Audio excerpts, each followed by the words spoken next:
どうもはじめまして、X ミと申します。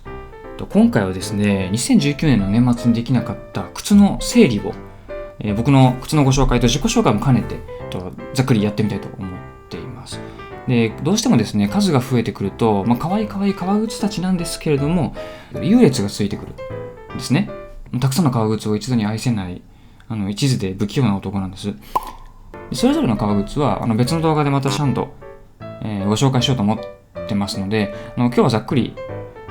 目を通すだけになりそうですが、よかったらお付き合いください。一応種類だけまとめて、最初はストレートチップからやっていきたいと思います。はい。まず最初はですね、エドワード・グリーンのチェルシーという、革靴ですね。ストレートチップですね。で、こちらはですね、僕が、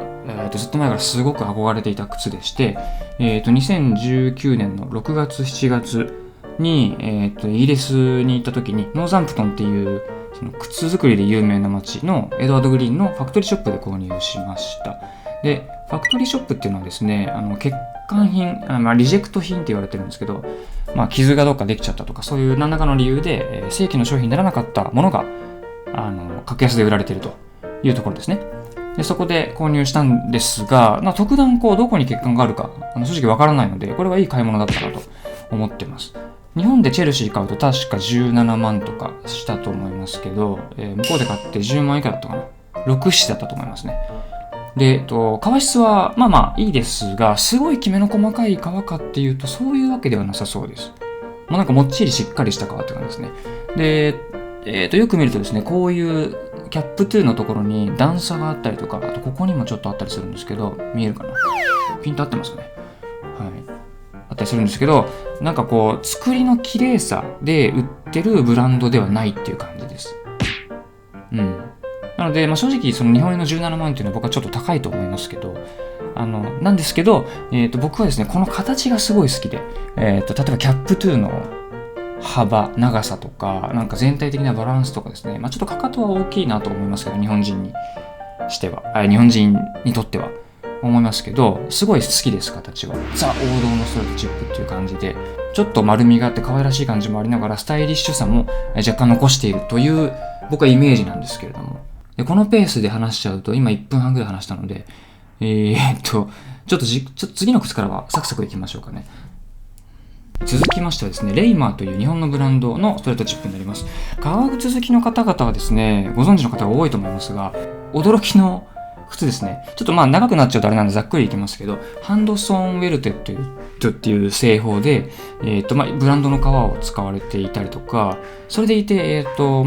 すごくリーズナブルなんですね。僕はリジェクト品で買ったので、2万円でしたけど、確か正規だと2万8000円とか、その2万後半、3万前半で、いろいろ売られているという感じなんですね。で、形もですね、すごい、さっきのチェルシーと割と似てると思いますけど、すごい素敵です。でも、ちょっと木型を多分日本人向けに調整されているのか、この辺がちょっと絞られていたりとか、かかともですね、ちょっとこの辺がキュッと絞られていたりとか、すごく履きやすい、よく考えられている靴だなと、思います。これが、値段っていうのはちょっと、信じられないぐらいの靴ですね。これはすごくいい靴です。はい、続きましてですね、スコッチグレインのインペリアルフランスというモデルのストレートチップですね。ちょっと穴飾りもありますけど、ストレートチップ枠でご紹介させてください。通常ですね、スコッチグレインは、3万4万とか、あとちょっと上のラインだと5、6万とかっていう割とリーズナブルな値段で革靴を提供してくださってる日本のブランドなんですけど、これはちょっと特別な仕様で、ソールとかアッパーがちょっと特別なものが使われていて、10万だったかな。で、数量限定で作られたモデルですね。なんというか、スコッチグレインらしいこの全体的なバランス。ザ・スコッチグレインっていうような形をしてますね。はい。革質がこれ多分すごくいいので、結構履いて磨いたらですね、だいぶ、いいツヤが出てきましたね。はい、続きましてはですね、こちらもスコッチグレインのストレートチップで、匠シリーズっていうものになります。で、スコッチグレインは通常その直営店、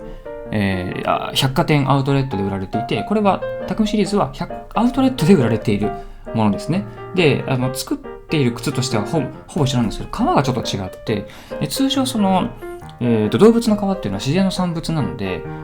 シワとか血筋とか、あとなんでしょう、虫刺されとかがあったりするわけですね。で、人間はその欲深くて傲慢な生き物なので、その革靴になかなか使いたがらないんです。そういう後の残った革を。で、それを積極的に使うことで、この匠シリーズっていうのはリーズナブルに仕上げていただいているという感じですね。これは確か3万円ちょっとだったかな。2万円後半とかじゃなかったと思いますけど、3万円ちょっとだったと思います。まあ余談ですけど、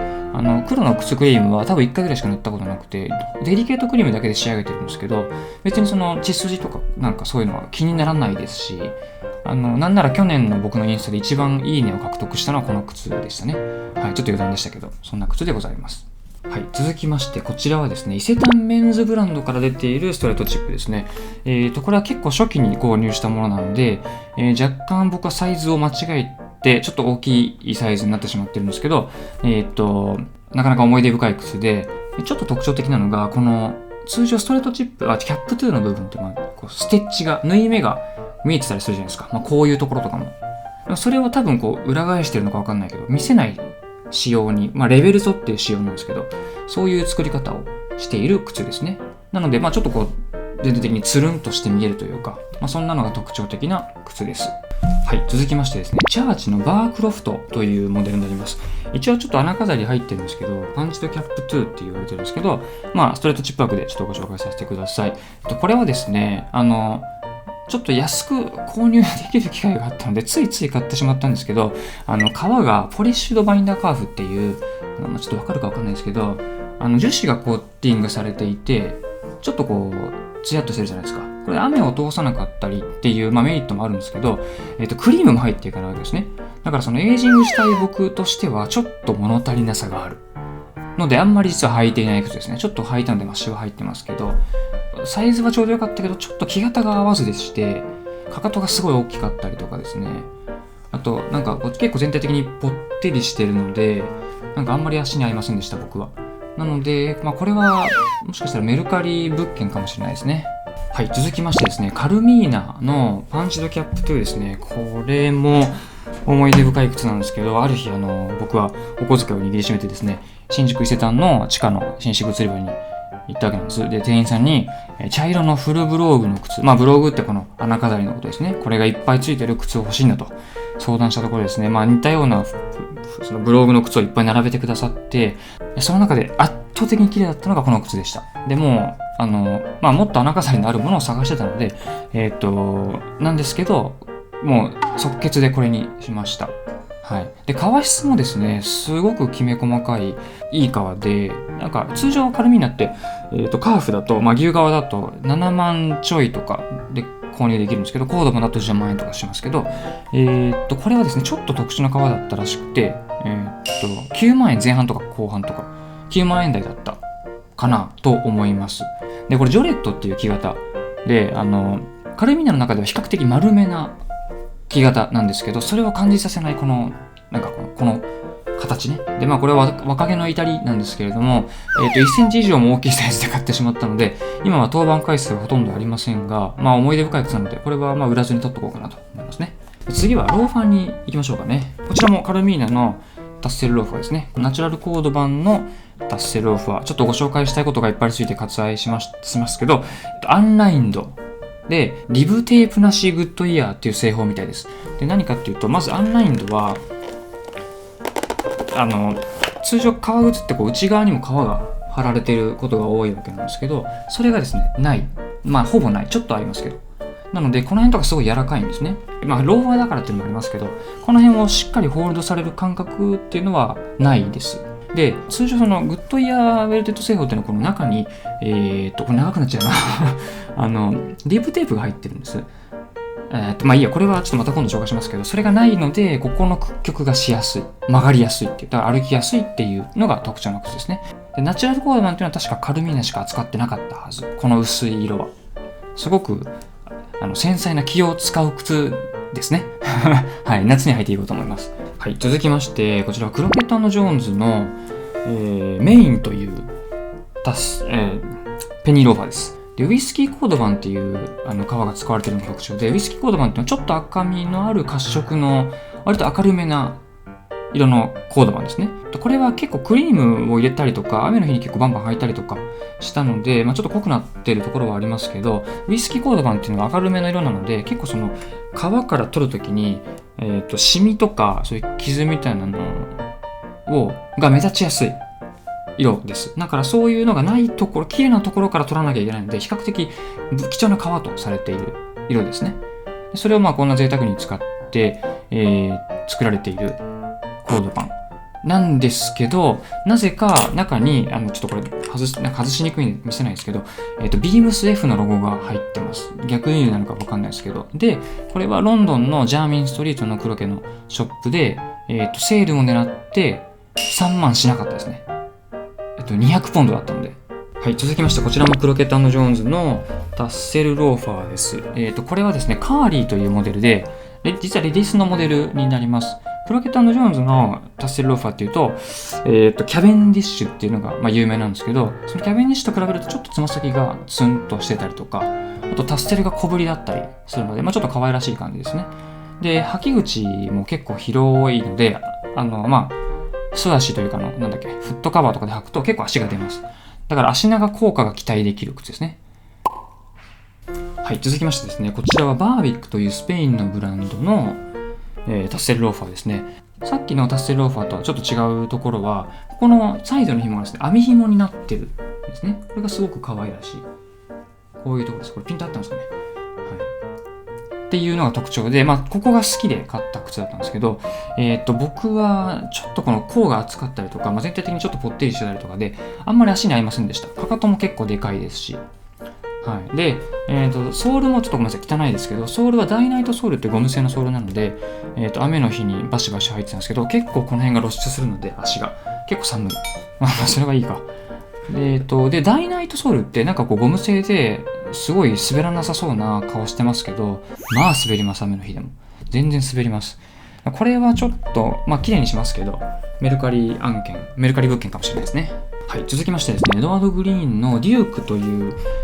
コンビローファーですね、になります。で、これもですね、ノーザンプトンのファクトリーショップで見つけて、可愛いと思って、すぐ買っちゃったんですけど、こんなおしゃれな感じの靴を僕は履きこなせない。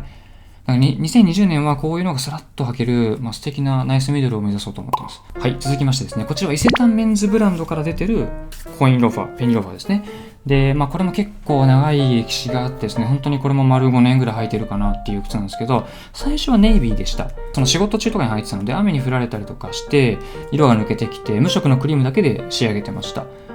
で、このドブみたいな感じの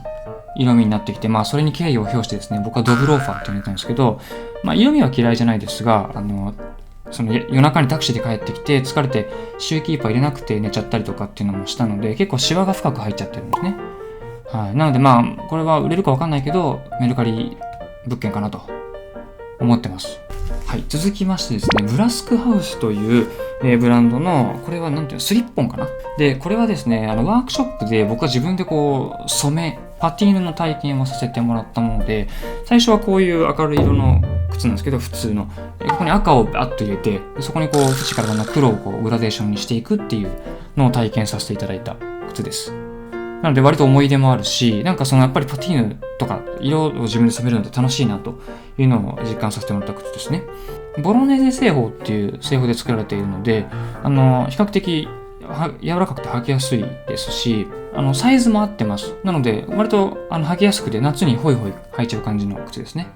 はい、次はですね、ブローグを靴に